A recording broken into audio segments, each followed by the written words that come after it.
Well, it stems from a series of confidential emails and other documents that were posted on the internet, apparently written by members of the Climatic Research Unit at the University of East Anglia.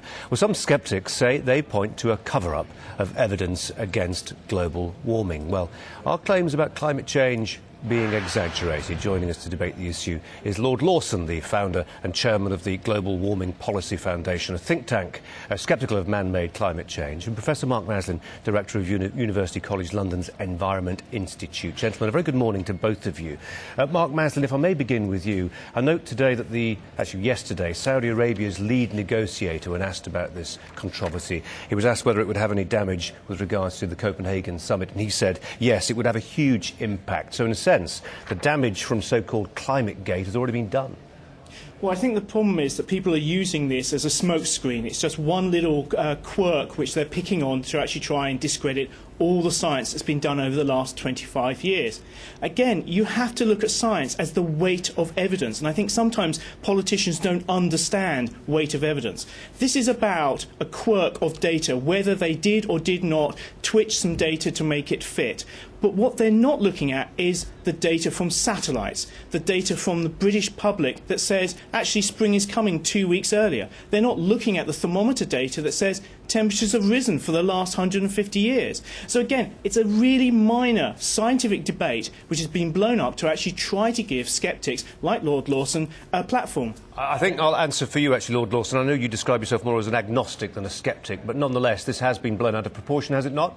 No, it hasn't been blown out of proportion. It's a very serious matter, and most sensible people accept that it's a very serious matter. That's why there is an important inquiry now being launched in this country, in the United Kingdom, and there is also now announced an inquiry by the IPCC. Let me say my foundation is called the Global Warming Policy Foundation because its main focus is not on the science. Its main focus is on the policies of rapid enforced decarbonisation, which we are extremely sceptical about the sense and practicability of these policies.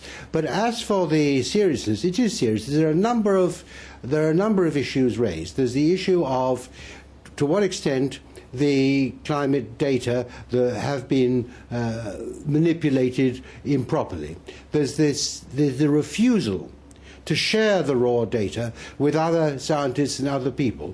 There has been the concern that indeed some of the raw data may even have been destroyed in order to prevent access through Freedom of Information Act, which if it is true would be a crime. And there's also the concern about attempts that appear to have been made. None of these emails, which I thought, I couldn't believe them when they first came out, they're all accepted as being authentic, attempts to try and prevent dissenting scientific papers from being published. Now, these are all very serious matters. I am not prejudging it. I think there has to be, and right from the beginning, I've called for an independent inquiry to get to the bottom of this. Because what is in question is the scientific integrity of the most important group of scientists engaged in this field. Mark Maslin, the raw data ought to be published. Well, I think that you have to actually ask, what is the raw data? I mean, we can always publish the raw data. If you go onto the NASA or the NOAA sort of websites, all the data is there to be downloaded. But the key problem here is that actually scientists take the data and then they actually have to correct it for certain different changes. For example, if you look at the sea data, the temperature of sea data that we've collected over the last 150 to 200 years, it's been collected in very different ways. Started off with wooden ships with a bucket, poured up to the top, and now we end up with actually the temperatures measured by ships, with the water coming in to the engine room and being measured at point. So, of course, you can't compare them, so you have to correct them. So, of course, you can give people the raw data, but the raw data is meaningless without that expert knowledge of what it means and how it should be corrected. The point is that judgment has to be applied. That is absolutely right with the raw data. The question is, and this is for matter for the inquiry, I am not prejudging it, has that judgment always been applied completely objectively, or has it been from time to time bent? And that is one of the key things that the inquiry has to look into.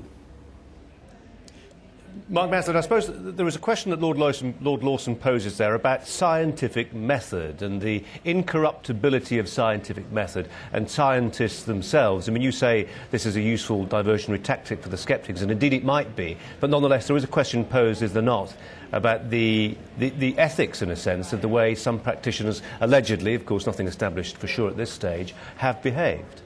Well, I think the key thing that the public should be aware of is science is a self-correcting system. For example, had they published this data and shown that sort of temperatures were changing, then again, other groups would have been able to reproduce it, and have done, reproduce data very similarly. There's a couple of American groups that do exactly the same work. And that's the key thing. Science is not about one data set or one group, because if we were, we would be lost. What the key thing is about the weight of evidence. It's about other scientists, peer-reviewing people's journal articles, and then actually checking the data and making sure that their own data that they've collected shows the same thing. Lord Lawson, as a former senior politician, are you in any way uncomfortable with the hacking of emails? I mean, one presumes that these emails were sent in confidence, and people write, as you know from your days in government, all kinds of compromising, indelicate things in email form or correspondence form in the knowledge that it won't fall into the wrong hands. Are you uncomfortable with that? I don't defend hacking in any shape or form. That's not the point. We don't even know whether this was hacking, incidentally. It could well have been an inside job. And in fact, it is easier to see how it could have been an inside job than it could have been a hacker. But I don't defend hacking. But nevertheless, these emails have come into the public domain, and you cannot, as even Mr. Pachori of the IPCC said, you cannot just sweep this issue under the carpet. Lord Lawson, Mark Maslin, thank you both very much indeed. Thank you. This is Sky News on our website.